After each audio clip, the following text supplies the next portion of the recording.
Okay, thank you. So in the last item, you agreed that the scope of what you'll consult on with regard to land transfers for waterfront properties.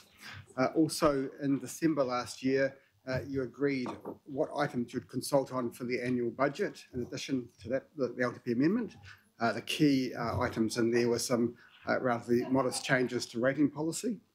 So this item is all about agreeing the final documentation that will go out to Aucklanders to consult on both the LTP amendment for the waterfront land and also the broader annual budget material. So the annual budget material includes, as I said, the rates changes, also includes a local board consultation material and a summary of the Tūwhanamanga operational plan. So in terms of the LTP amendment documentation, that has gone through extensive tax, legal, audit review. As you heard, it's been workshop reviewed by the Audit and Risk Committee, and so all those reviews have been completed. The Chair and Deputy Chair of the Audit and Risk Committee have given you their views on the status of that. The audit review has been completed, and you'll hear from the Deputy Auditor General at the governing body meeting after this meeting.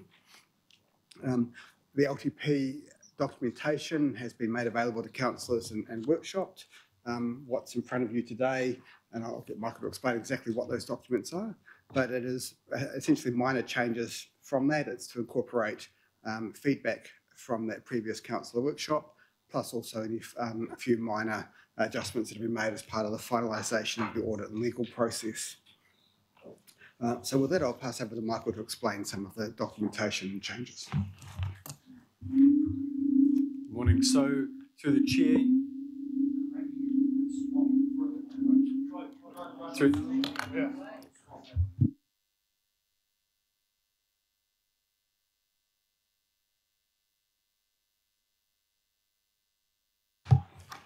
the chair, what you've received is 4 documents. The first is this one. This is a consultation document, and this one aligns the LTP section aligns with the decision you made in the previous item. So that's, as Ross has mentioned, updated for some from the version you received for the workshop, for some final changes coming through from advisors such as the audit team, and also from your comments at the workshop. You've also received an updated feedback form, which again has been refined following the discussions held at the workshop last week, and Kylie will talk through the changes that have been made there and how we've looked to incorporate feedback received from you. You've also received an itemised list of the assets included in the supporting information. So that's a section of the supporting information document, but the key piece being the list of assets proposed for transfer. And the 4th item you've received is a table of changes made to the consultation document and to the feedback form. And I just want to highlight a couple of those changes now. So just the few that I think be keen to highlight is the very first one on page 17 of your consultation document. One piece of feedback from the workshop was that the description of fees and charges changes was a bit too generic. We've gone there to be more specific. For example, with the animal management change to clarify that change only refers to impound and sustenance fees. The second piece of feedback we responded to that I want to identify here. One was about the exact manner of the asset transfer, and therefore on page 34 you'll see that right at the beginning of the consultation document, the long-term plan amendment section, we've included a diagram just to show the change in relationship of the waterfront properties from being fully owned by Panuku to being owned by the council entity, the parent, and managed by Panuku. So that we think that diagram helps to make the change a bit more clear. And also the last one is on page 39. Within the implications analysis in the governance section, we've just, for a bit more context, and added a sentence just to be clear about how the council and Panuku continue to work on developing the strategies, including such things as mitigation of the effects of climate change. So those are some of the key changes that we've made coming out of the workshop. There's a number of other minor ones that you'll see noted there that have come from feedback from audit or tax. So just pass over to Kylie to talk through the changes that we've made to the feedback form. Thanks, so we have redesigned the feedback form, given your feedback from last week. We have redesigned the feedback form, given your feedback from last week. So now you'll see the demographics are now on the back page, which allows for the questions to be up front on the first page. And this has also been mirrored on the online feedback form. So whilst this would encourage people to give feedback, it just may mean that we receive less demographics captured, given that's been moved to the back page. In the annual budget question 1, there was a comment made about the animal management fees requiring more information. And after reflecting on this, with the actual increases being so minimal, we've decided to remove that from the question altogether. We have also added further information within part 1 of the consultation document, which Mike touched on. Question 2, in response to your feedback, we removed the reference to feedback relating to the consultation document to keep it open and give public the opportunity to give feedback on anything that's important to them. We've also added more lines at your request. Question 3B, in response to your feedback, we reworded it to make it clearer. It's about local board priorities, and this was also agreed to by local board services.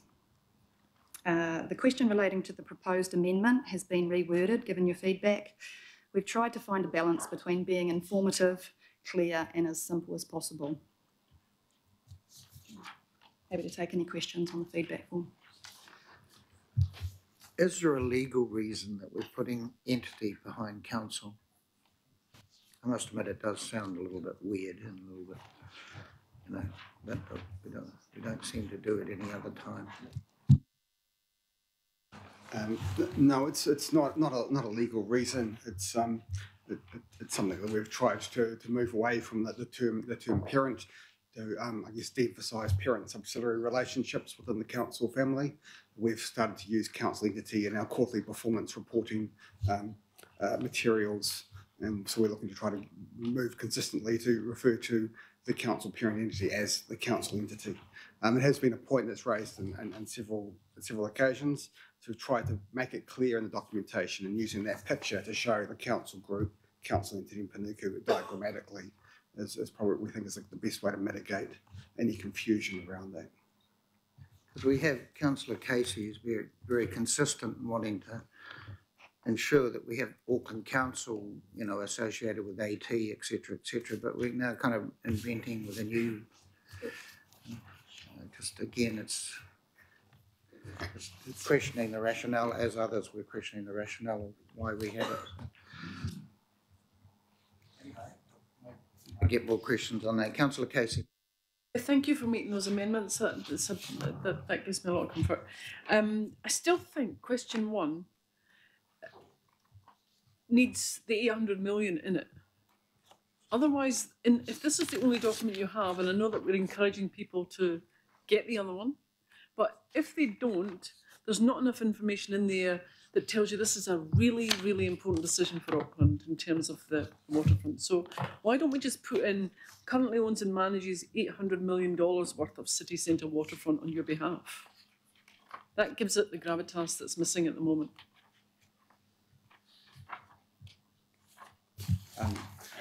Yes, I think that's where we can add that context in. That the balance here is just trying to make it so long, give the right context, but not make it too long. But I think adding in 800 million or about 800 million worth of assets, we can do something along those lines. A couple of extra words. It's already a long question. A few more. The status from just it gives it the import that I think it needs. Yeah. Okay.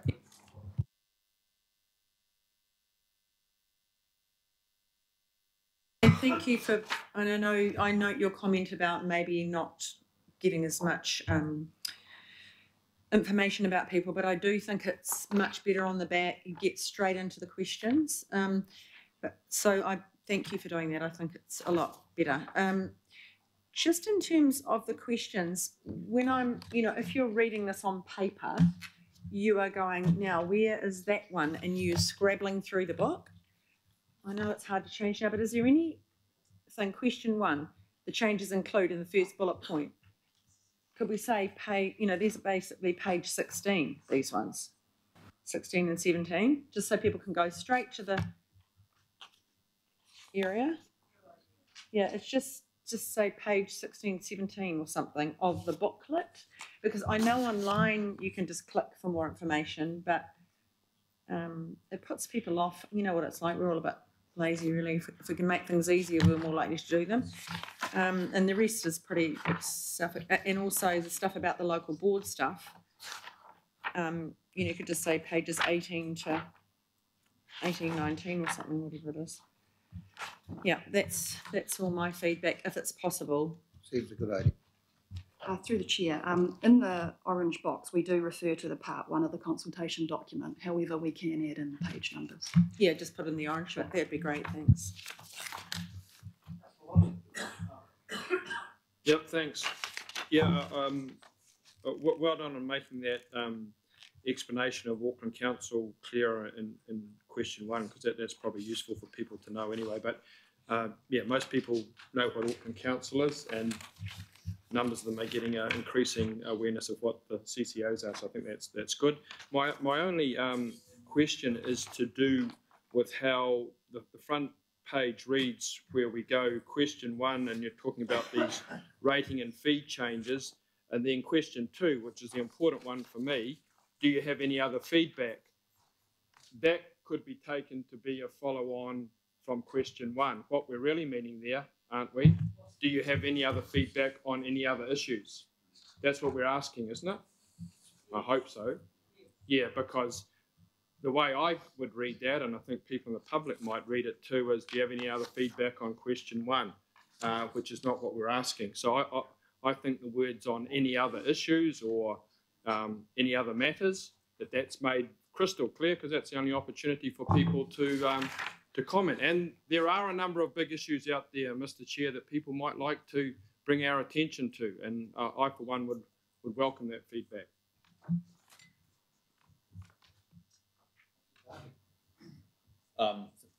Sorry. Yeah, picked up? Yeah. Thank you. Yes, we can do that.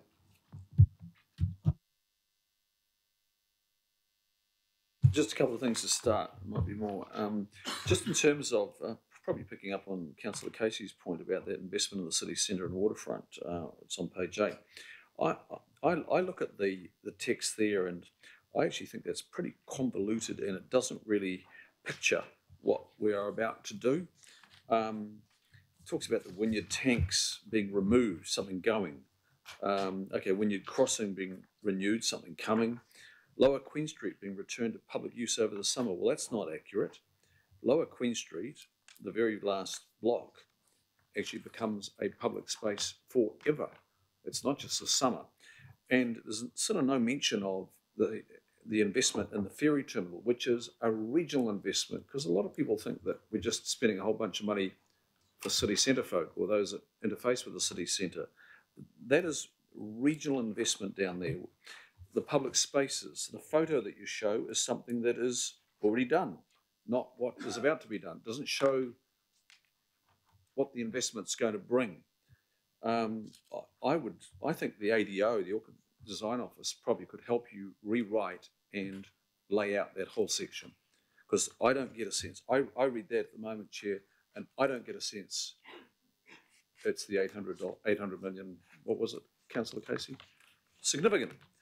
And also up in investing in our communities, that program of Panuku's has got a dollar number attached to it. It's really helpful to see that there. A small thing, but I guess this is a flow on from the resolutions at the time, and it's on page 17, it's changes to the rating of religious properties. And I do have to say again, if I look at the first bullet point there, that is a reflection of the motions at the time, which were all about responding to submissions here from churches. Now, we know that we can't just reflect on Christian churches, that we have to reflect on all the places of religious worship. So presbytery, manse and clergy are all Christian church references. It's really not appropriate. It's got to be inclusive. So I just ask for inclusive language there, and it's probably something along the lines of accommodation for religious leaders, etc. But please, we can't use that language there, which sort of just reflects the 1950s, not Auckland as it is today. A couple of points, Chair. Yeah, we'll reflect on that one, Ross. Yes, we'll reflect on that one. I think on the religious properties, I think those were the only examples that fall into that category. So that's why they've been called out specifically. But we can look at some broader, more inclusive language around that. I don't think it changes the underlying principles. In terms of the investing in city centre waterfront, we've tried to work with the teams to get a short but fair summary of what's going on there and an appropriate picture. But we can work with the Auckland Design Office to improve that, and we can probably get that done under the delegations and option C, editorial changes, and just refresh that with some more up to date and a fairer reflection of that investment. Just one final one, Chair, and it was on the topic that we've just left in the meeting, with Panuku's ongoing delegation. I know we're short for space there, but the delegation ongoing would not be just to manage the day-to-day activities. My understanding is that the delegation would be to manage the day-to-day and all the leases, etc., but it would also be to undertake the ongoing planning that's required. And also the development of the development parcels. So are we I know we need brevity, but if we could just look at what the expectation is. Yes, so the intention was to refer to managing all of that development, not just day-to-day operational activities. We can have a look at the wording. Maybe it's to manage the assets full stop, might be the simplest way to, talk about the point is it's legal ownership changes, but management of the assets sits with Panuku. So we can look at some wording to give effect to that. Very brief, guys. Bottom left on page 17, regulatory fees. We are proposing to increase some regulatory that we may continue to cover the costs. These fees are just a minor editorial. As far as I've got the speed reading.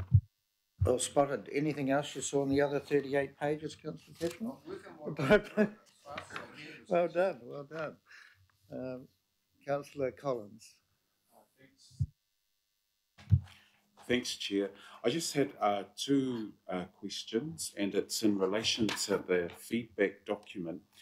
You know how it says, I understand that the footnote is around people's privacy, which is great, and then it says your name and feedback will be included in public documents. I was wondering if any consideration had been given to that, so we want to make sure they're legitimate feedback people.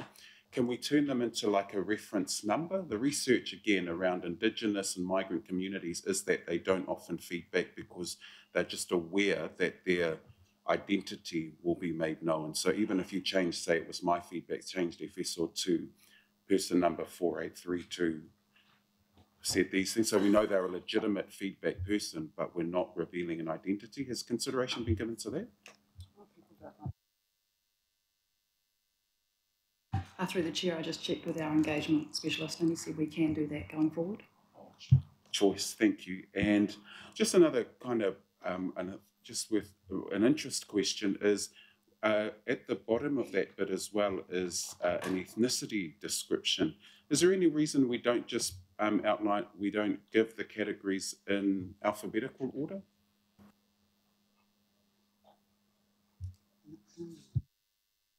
Through the chair, I'd have to check with the design team. It wasn't something that we requested.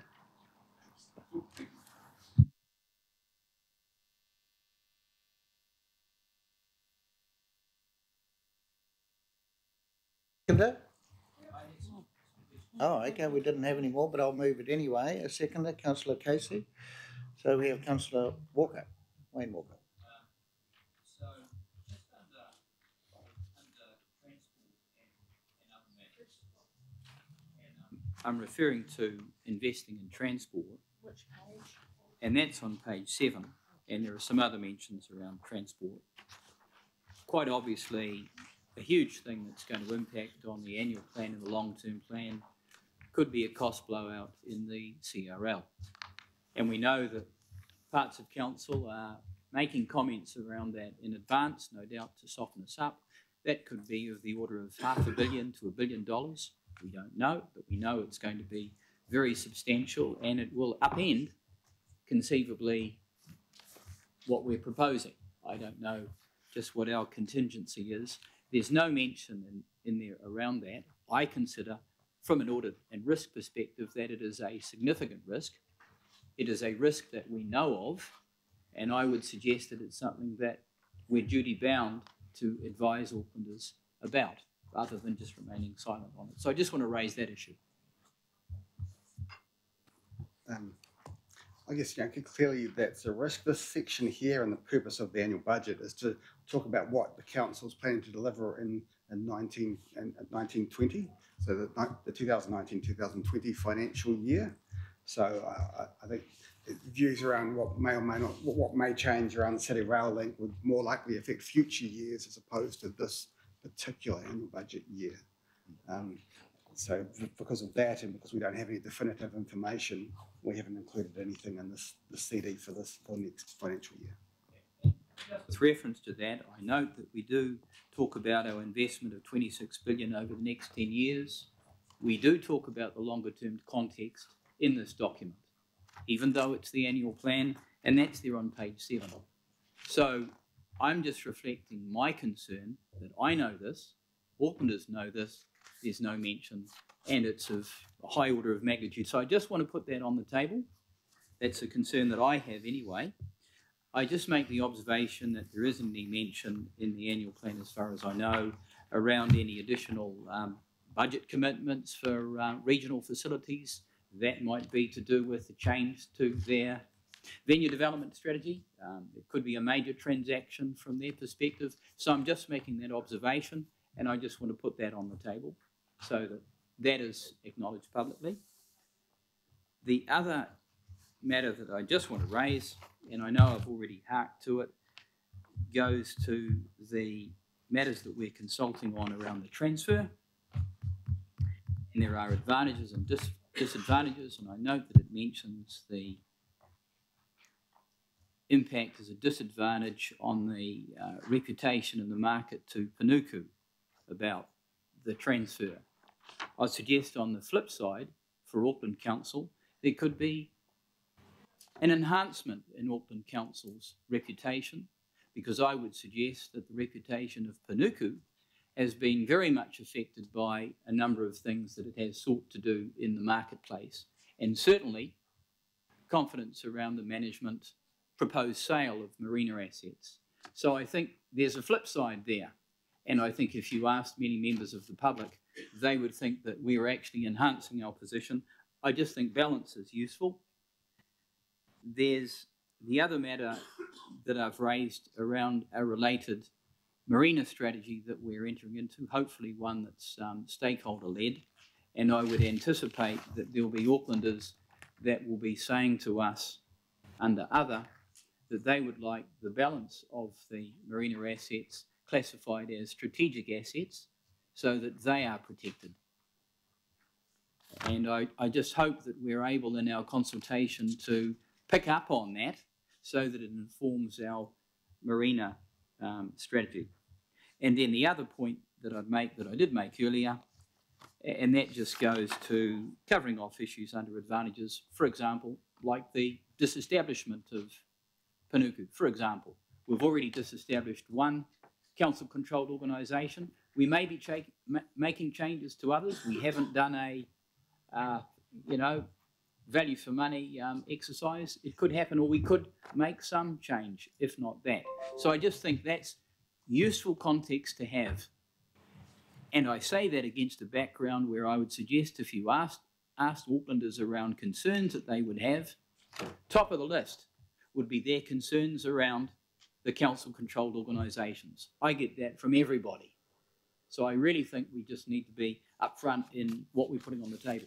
So I'd invite a response. Thanks. Okay. In terms of sure. Yes, in terms of talking about other marinas and making them strategic, the process for that would be through a change to the council significance and engagement policy, which would have to be a separate consultation process. And again, disestablishment of a CCI would require an LTP amendment and another consultation process. So they need to be separate processes with your own audit scope. So I think bringing those kind of issues directly into this kind of would muddy the water in terms of other consultation processes that would have to go on.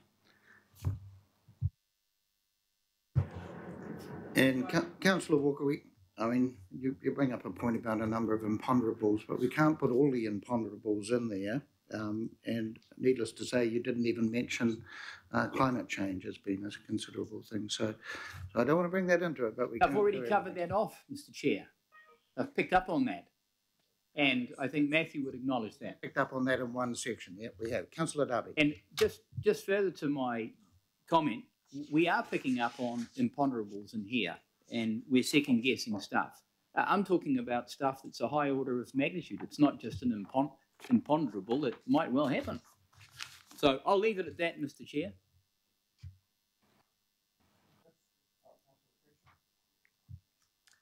Thank you, Mr. Chairman. I just want to be clear before we vote on this. Under the changes that were proposed for question 2, can I be clear about what the wording is? Because the issue for me is we are saying to Aucklanders, have your say, and we're spending a considerable amount of money in order that they can have their say. And when I'm invited to have my say, implicit behind that is that it's the things that are important to me, the priorities for me. And I would have liked, under question 2, something along the lines, what is important to you? Do you have any other feedback? But I couldn't recall the wording you were suggesting in response to the issues that were raised by Councillor Watson. Could you make that clear for me? So the wording that was suggested was making the question, do you have any other feedback on any other issues? I wonder whether you'd entertain having a little header, what's important to you, because it would be consistent with have your say, something that is engaging them rather than really just what we want to put to the public.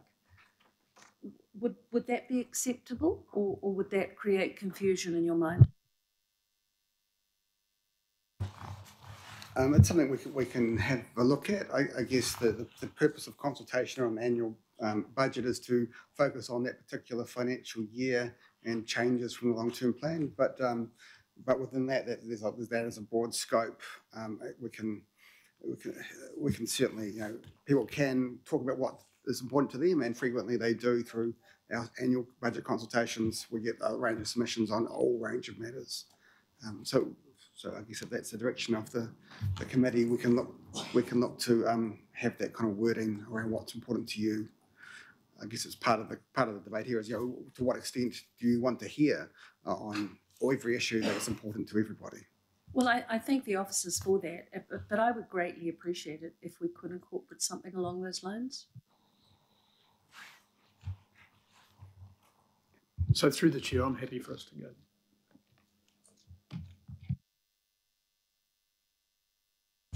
We have the motion up there, A, B and C. Mover and a seconder. All those in favour? Aye. Against? Appears to be unanimous. Thank you very much. Right, we will now move on to the next item.